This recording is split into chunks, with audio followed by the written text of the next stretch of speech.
So in the second passage, Laertes comes. He's very popular. He has people with him. He breaks into the castle. There's a feeling that might be a revolution or an overthrow. Follow her close. Give her good watch, I pray you.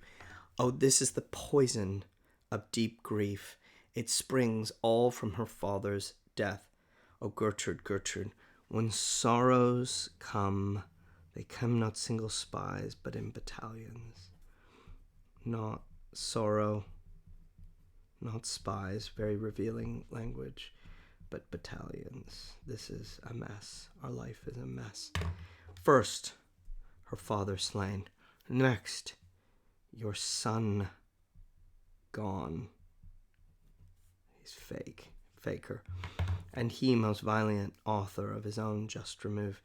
The people muddied, thick and unwholesome in their thoughts and whispers. Rumor. For good Polonius' death, and we have done but greenly in hugger-mugger to inter him.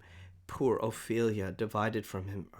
What a great image, divided from herself and her fair judgment, without which we are pictures of mere beasts. Madness, division,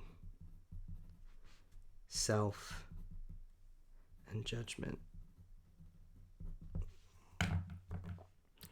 Okay, so there's breaking in, and the Laertes is here, and he will have none of it. He's so angry. Give me leave. We will. All these Danish people are there with him, and they're here for something, because they believe in him. Vile king, give me my father. How came he dead? I'll not be juggled with. Don't lie to me, don't play me. To hell allegiance, to the blackest devil conscience and grace, to the profoundest pit. I dare damnation. Look at again, contrast. Hamlet. Father's dead, murdered, he's right in there with revolutionaries, straight to Claudius and faces up. Good Laertes, if you desire to know the certainty of your dear father's death, it is writ in your revenge. Then swoop stake, you will draw both friend and foe, winner and loser. None but his enemies. Will you know them then? To his good friends thus wide I'll ope my arms, and like the kind life-rendering pelican, replast them with my blood. He wants blood and vengeance. Why, now you speak like a good child and a true gentleman. I am guiltless of your father's death, and am most sensible in grief for it. It shall as level to your judgment pierce, as does to your eye. Claudius calms and manipulates like a true politician. True politician, completely. So he calms him down, and he says, okay, look, it wasn't me. I'm going to break it to you to tell you who it was. And in the midst of this negotiation, we could even call it, Ophelia breaks in, and it gets bad. Oh, heat, dry up my brains. Tears 7 times salt, burn out the sense and virtue of my eyes. Dry up, burn mine eyes. I don't want to see this. Till her scale turn the, oh, Rose of May, dear maid, kind sister, sweet Ophelia, is it possible a young maid's wits should be as moral as an old man's life? Nature in fine in love, and where 'tis fine, it sends some precious instance of itself after the thing it loves. They bore him bay-faced on the bier. Hey, non, nonny, nonny, hey, nonny. And in this grave reigned many a tear. Fare you well, my dove. Hadst thou thy wits, and didst persuade revenge, it could not move thus. You must sing a down, and you call him adown. How the wheel becomes it? It is the false steward that stole his master's daughter.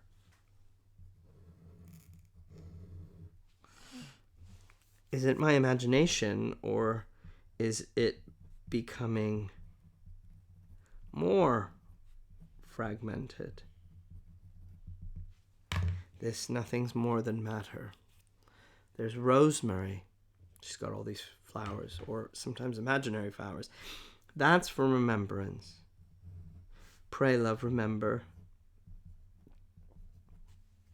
And there is pansies. That's for thoughts. A document of madness. Thoughts and remembrance fitted. Thoughts and remembrance fitted together. There's fennel for you, and columbines. That's rue for you, and here's some for me. We may call it herb grace a Sundays. Oh, you must wear your rue with a difference. There's a daisy. I would give you some violets, but they were withered all when my father died. There's a child here, innocent, something broken, something true comes in through there. They say he made a good end, for bonny sweet Robin is all my joy. Thought and affliction, passion, hell itself, she turns to favor and to prettiness. And will he not come again? And will he not come again? No, he won't. He is dead. Go to thy deathbed. He will never will he come again. His beard as white as snow. He is gone, gone. And we cast away Moan. God have mercy on his soul, and all Christian souls, I pray God, God be with ye. After this, Laertes rages again, and he wants to know why his father wasn't buried properly, and what are they going to do about it. And Claudius gets really angry with Gertrude because he says, look, I almost had him calm down. Why are you? Oh, you ruined everything. It's so frustrating. I have nothing I can do now, and he has to calm him down and come up with a plan again. These are very hard parts to wrestle with and analyze, but definitely when you watch a performance of Ophelia, you'll really get the sense of the power of the scene. And the performance of Ophelia, and our real sympathy for her.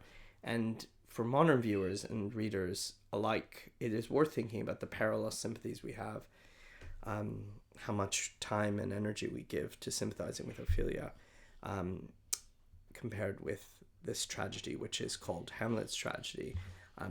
It's worth asking, why isn't this called Ophelia's tragedy?